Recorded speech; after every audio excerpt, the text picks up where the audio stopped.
Hi everyone, this is मोहित वर्मा। पहले के video में हमने थेल्स थ्योरम को प्रूव कर लिया था और कुछ इंपॉर्टेंट क्वेश्चन भी लगाया था। उसी थेल्स थ्योरम से रिलेटेड एक और इंपॉर्टेंट क्वेश्चन आपके सामने है, जिसको हम सॉल्व करने वाले हैं। हमारे पास ये क्वेश्चन है, पढ़ेंगे। In the figure if EF is parallel to DC and this is parallel to AB also, then prove that AE upon ED equals to BF upon FC। ठीक है, तो इसमें सबसे पहले ये क्वेश्चन में हमारे पास यहाँ पे आप फिगर देख रहे होंगे। इस फिगर में बस इतने पार्ट की बात कर रखी है। जो हमारा BA है वो पैरेलल है EF के और वो पैरेलल है DC के। तो हमें कंस्ट्रक्शन में क्या करना पड़ेगा कि पॉइंट C यहाँ पे ऐसा लेना पड़ेगा जिससे क्या हमें ये जो ट्रेपेजियम दिख रहा था वो ट्रेपेजियम कुछ ट्रायंगल के फॉर्म में दिखे। तो हमें कंस्ट्रक्शन में लिखना पड़ेगा कि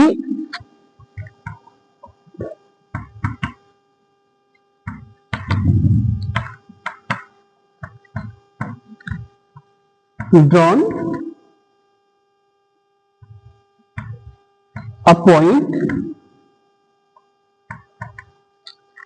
P will be extend what DA को एक्सटेंड करेंगे P तक, extend DA up to P and BC up to P।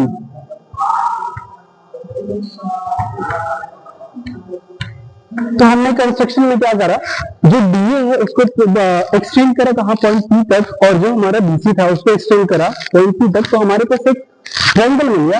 अब इसमें हमें दो ट्रायंगल दिख रहा होगा, एक ट्रायंगल PEF जिसमें हमें दे रखा है गिवन क्या, जो EF के पैरेलल है वो क्या है, AB है। तो इस वाले ट्रायंगल में क्या मैं थेल्स थ्योरम अप्लाई कर सकता हूँ? तो मैं इसमें क्या लगाऊंगा, थेल्स थ्योरम लगाऊंगा। तो यहाँ पे लिखेंगे इन ट्रायंगल PEF,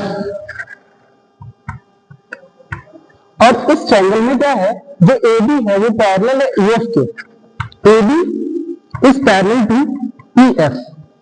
तो क्या मैं ये दो लाइन पैरेलल है, तो क्या मैं इसमें थेल्स थ्योरम अप्लाई कर सकता हूँ? तो थेल्स थ्योरम के हिसाब से क्या हो जाएगा, ये हो जाएगा हमारा PA upon AE equals to PB upon BF, PB upon BF।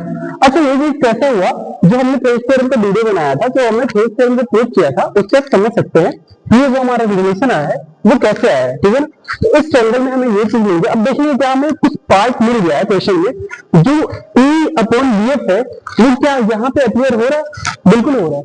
तो हम क्या करेंगे, कोशिश करेंगे कि कुछ जो बाकी वाला पार्ट इसमें का हमें प्रूफ कर रह गया है वो दूसरे ट्रायंगल को हेल्प करेंगे। और दूसरा ट्रायंगल भी हमें दिख रहा है, क्या दूसरा ट्रायंगल यहाँ पे PDC, और PDC वाले ट्रायंगल में हमें क्या दिखाई पड़ रहा है कि जो हमारा AB है वो पैरेलल है DC के, और जो EF है वो भी हमारा क्या है, पैरेलल है DC के। तो मैं इसमें भी क्या कर सकता हूँ, थेल्स थ्योरम लगा सकता हूँ। तो बोलेंगे क्या, in triangle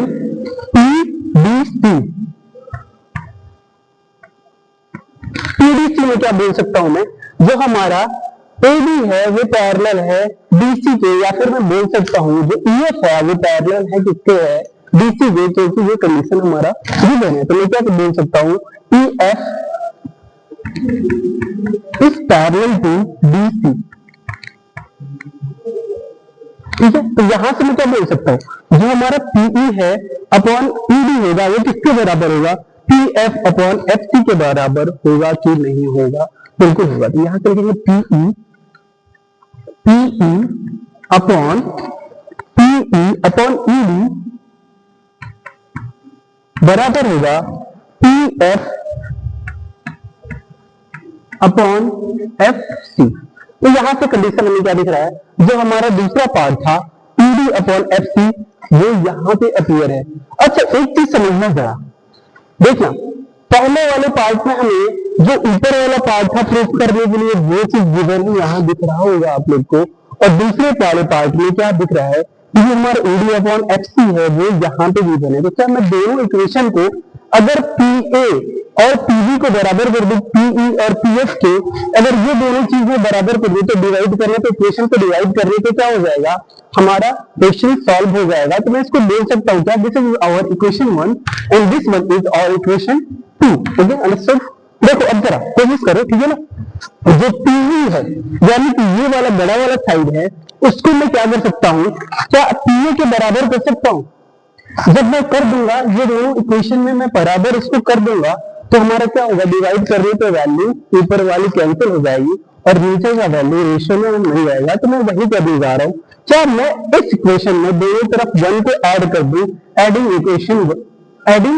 one in equation 1 both side, ठीक है। तो हमने दोनों तरफ क्या करा, 1 ऐड कर दिया। तो इसको सॉल्व करें जरा, ए क्या हो जाएगा, एल से क्रॉस मल्टीप्लाई करके हो जाएगा A plus P A upon A, okay, equals to P B plus B F upon B F.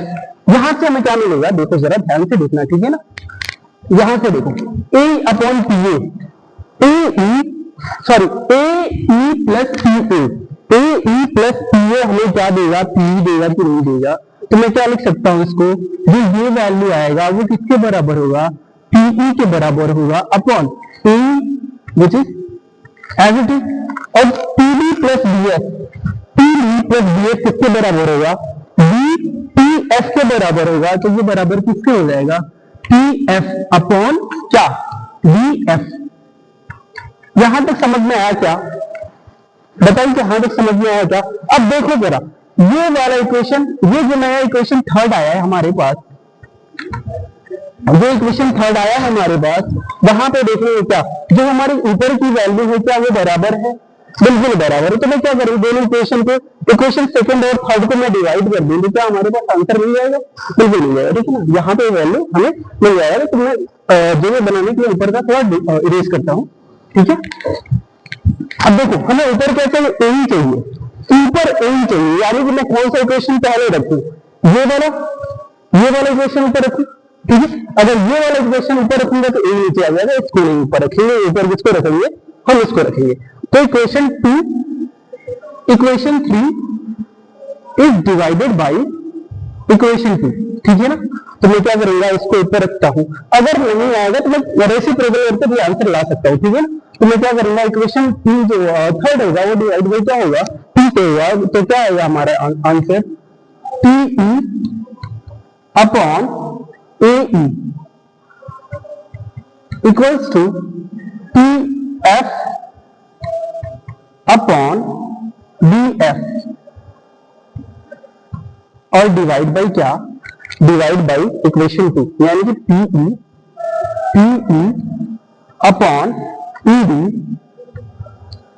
बराबर होगा PF अपॉन FC। देखो जरा, PE से PE कटा और PF से PF कटा, this is F not P, this is F, ठीक है। यहाँ पे PF देखो जरा, अब कटा तो वैल्यू क्या होगा, ये नीचे की वैल्यू ऊपर चला जाएगा, यानी कि ED अपॉन क्या बचा, AE बचा, equals to BF upon FC। क्या हमें यही चाहिए था, यही चाहिए था, बिल्कुल यही चाहिए था। फिर क्या हुआ, हमारा इक्वेशन क्या हो गया, प्रूफ, यानी कि लिखेंगे प्रूफ। उम्मीद है आपको समझ में आया होगा। और ऐसे कुछ इंपॉर्टेंट क्वेश्चन और भी लाएंगे जो हमारे बोर्ड्स के परस्पेक्टिव से काफी इंपॉर्टेंट क्वेश्चन है। इस क्वेश्चन को आप अच्छे से समझ चुके होंगे, उम्मीद है।